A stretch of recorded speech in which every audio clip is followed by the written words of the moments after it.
రాశి నుంచి శని 4వ రాశిలో సంచరిస్తుంటే అర్ధాష్టమ శని దోషం, చంద్రుడున్న రాశి నుంచి శని 8వ రాశిలో సంచరిస్తుంటే అష్టమ శని దోషం కలుగుతాయని శాస్త్రం చెబుతుంది.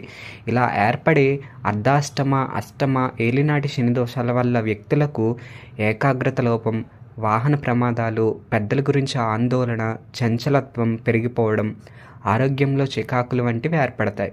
ఇలా ఏలినాటి శని, అర్ధాష్టమ శని, అష్టమ శని పీడితులు ఈ శని త్రయోదశి నాడు పరిహార క్రియలు చేసి ఆ గ్రహ బాధల నుంచి ఉపశమనం పొందవచ్చు. ఏడాది పాటు త్రయోదశి వ్రతం చేస్తే శని కరుణకు పాత్రలు కావచ్చు.